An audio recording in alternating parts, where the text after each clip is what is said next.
Assalamualaikum, salam Malaysia Madani. Kanta 744 mendahului berita dimulakan dengan rangkuman berita utama dalam segmen esensi. Belanjawan 2024 diluluskan di peringkat dasar dengan undian suara terbanyak. Sesi undian dibuat sejurus penggulungan perbahasan RUU Perbekalan 2024 peringkat dasar oleh Perdana Menteri merangkap Menteri Keuangan Datuk Seri Anwar Ibrahim. Kerajaan perkenal kad diskaun khas menu Rahmah hari ini. Ia menawarkan diskaun sehingga 40% kepada pengusaha membeli barangan keperluan perniagaan. Datuk Armizan Muhammad Ali berkata, potongan harga itu melibatkan 6 pasaraya yang menjalin kerjasama dengan kementerian.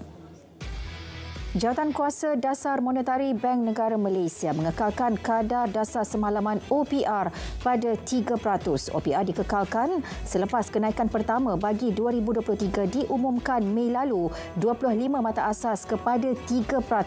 Pada Januari hingga Mac 2023, OPR dikekalkan pada kadar 2.75% selepas 4 kenaikan berturut-turut bermula Mei 2022. Kuota minyak paket bersubsidi tidak akan ditambah. Jelas Timbalan Menteri KPDN, tindakan itu hanya akan meningkat kos pelaksanaan program kestabilan harga minyak masak yang sedang dijalankan. Fokus ketika ini lebih kepada penyasaran subsidi minyak masak berpaket kepada golongan yang layak. 2 daripada 6 menara telah siap dan beroperasi di Parlimen Kuala Krau, manakala kesemua 85 stesen pemancar telah siap dinaik taraf. Menteri KKD menyatakan 3,917 daripada 8,746 premis telah tersedia dengan sambungan gentian optik. Satu lokasi untuk perkhidmatan broadband wireless access di KOA Paya Sendayan telah beroperasi. Program Sandbox Infrastruktur Jalan Pintar yang bakal diperkenal KKR akan beri manfaat kepada 33.4 juta pengguna jalan raya seluruh negara.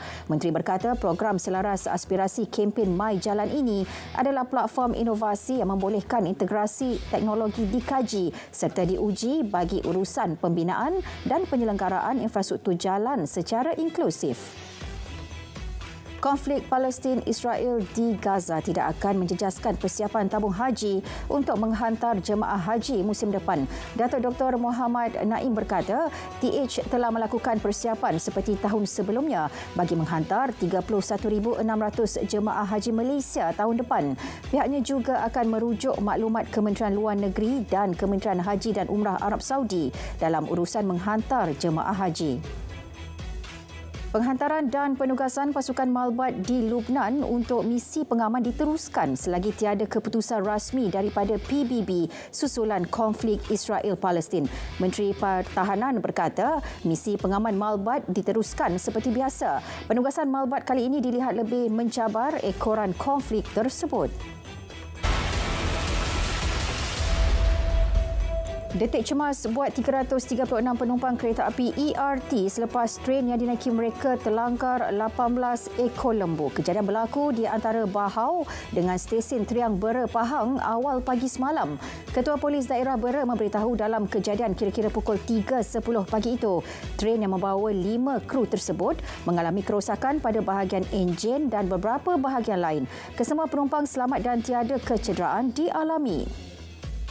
Lebih 226 kg dadah pelbagai jenis dirampas Polis Terengganu melalui operasi besar-besaran dalam tempoh 10 bulan pertama tahun ini. Rampasan tertinggi melibatkan daun ketum. Ketua Polis Negeri berkata 739 kertas siasatan dibuka. 95% daripadanya dituduh di mahkamah.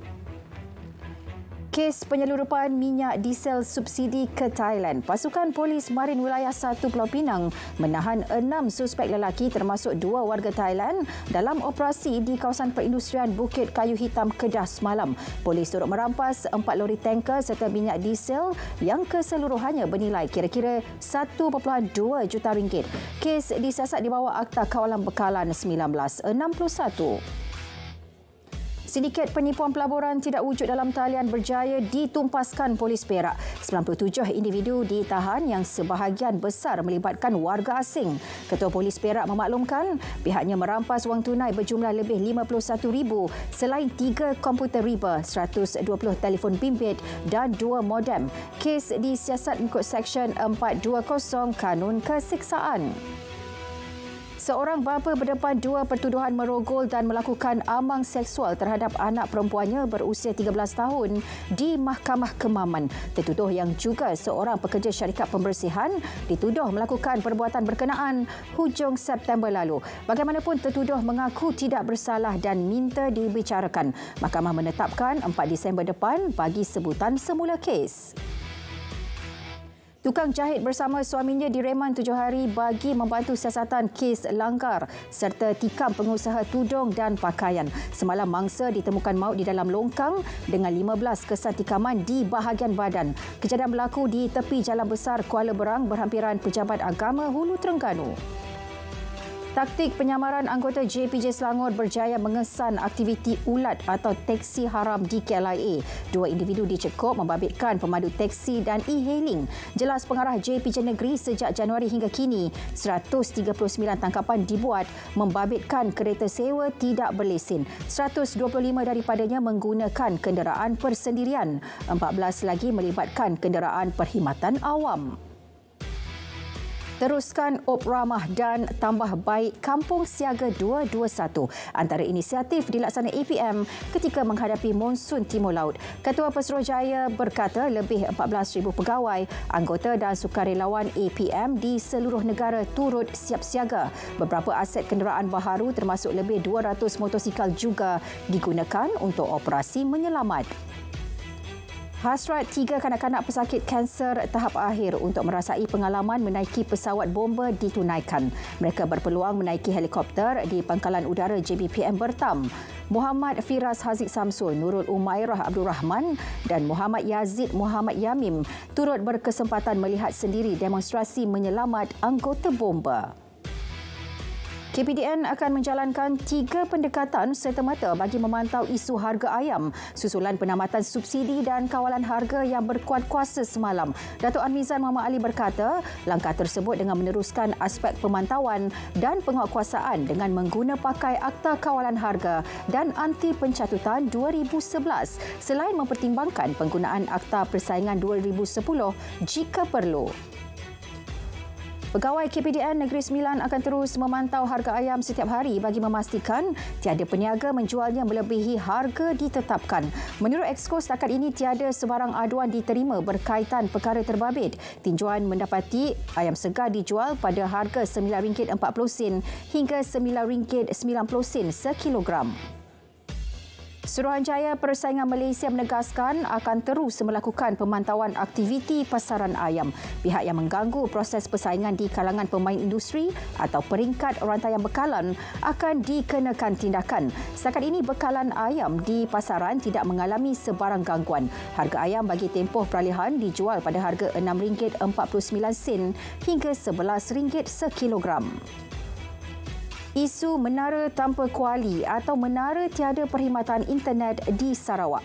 Menteri KKD memaklumkan isu terbabit kini menemui jalan penyelesaian menerusi inisiatif perkongsian kos yang perlu dibayar kepada pengendali menara Smart 600 antara Kerajaan Persekutuan dengan syarikat penyedia perkhidmatan mudah alih utama. Persetujuan dicapai itu bagi memastikan perkhidmatan 4G dapat disediakan kepada komuniti setempat dengan kadar segera.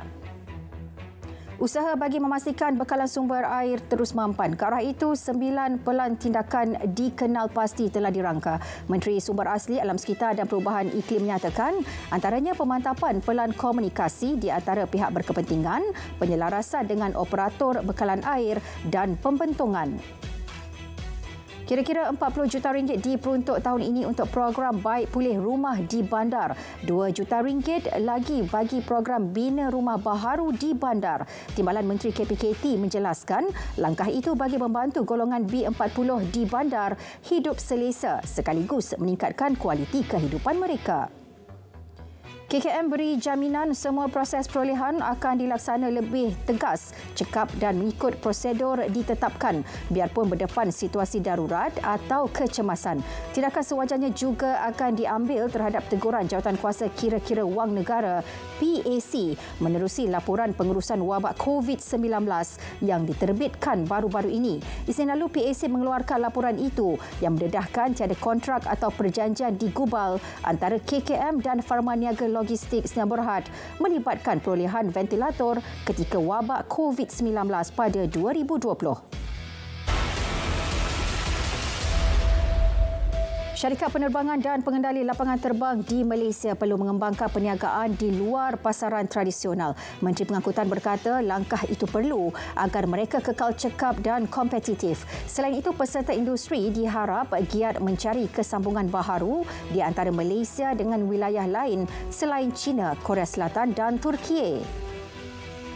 Panduan Maqasid Al-Syariah akan meneroka potensi penuh pasaran modal Islam sekaligus mengukuhkan kedudukan negara sebagai peneraju dalam ekonomi Islam global.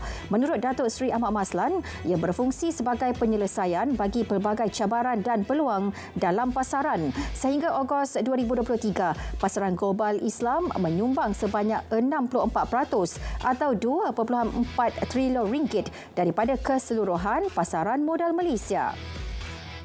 Lebih 222,000 pekerja gig sektor penghantaran barangan dan makanan serta pengangkutan penumpang mempunyai caruman aktif. Perkeso menyatakan daripada jumlah itu, lebih 122,000 merupakan pekerja gig yang berkhidmat dengan Grab Malaysia.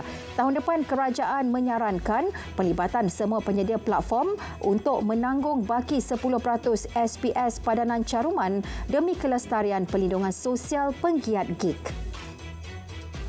ECERDC menarik pelaburan swasta komited bernilai lebih 756 juta ringgit dalam sektor pelancongan di Terengganu sejak 2018, manakala 380 juta ringgit dalam sektor pertanian dalam tempoh sama. Ketua Pegawai Eksekutifnya berkata, ECERDC kini memacu pertumbuhan pelaburan merentasi pelbagai sektor di Terengganu, terbaru dengan menarik pelaburan bernilai tinggi seperti tenaga hidrogen dan pemprosesan bahan hijau. Kerajaan Johor komited meningkatkan usaha mempromosi produk-produk tempatan di Indonesia bagi membawa pulangan dan limpahan ekonomi kepada usahawan dan negara. Exco Johor Muhammad Hairi Mat Shah berkata, antara lokasi berpotensi ialah Kepulauan Riau, selain turut menjalinkan kerjasama dengan Konsulat Indonesia di Johor Bahru bagi menjalankan penyelarasan antara agensi usahawan di Batam berkenaan pemasaran produk tempatan. Buat pertama kalinya, lintasan Rafah ke Mesir dibuka bagi membenarkan 76 rakyat Palestin yang cedera menyeberang. Kebenaran turut membabitkan 335 warga asing termasuk 2 warga negara. Antara yang tersenarai meninggalkan wilayah yang dilanda perang sejak serangan tercetus 7 Oktober lalu ialah 4 warga Itali. Dalam pada itu, pembukaan sementara lintasan sepadan Rafah seolah-olah tidak memberi sebarang makna susulan serangan terbaharu dilakukan rejim Zionis pada Selasa dan Rabu. Israel melakukan serangan udara di kamp pelarian Jabalia hingga membunuh 195 penduduk Palestin. 120 masih hilang di bawah runtuhan dengan lebih 700 mangsa cedera. Tindakan Perdana Menteri Israel Benjamin Netanyahu yang mahu meneruskan perang hingga menang dikutuk masyarakat antarabangsa termasuk PBB. Sementara itu, WHO menyeru akses segera melibatkan bekalan perubatan ke Semenanjung Gaza. Bantuan kemanusiaan perlu dipercepat termasuk bahan api, air, makanan dan ubat-ubatan. Wakil WHO Richard Peppercorn menyatakan bantuan WHO yang masuk adalah Rafah telah segera diedar ke 7 hospital di seluruh Gaza. Saudara, Kanta 744 berakhir di sini. Dari sungai ke segara, Palestin pasti merdeka. Malaysia Madani, tekad perpaduan penuhi harapan. Assalamualaikum.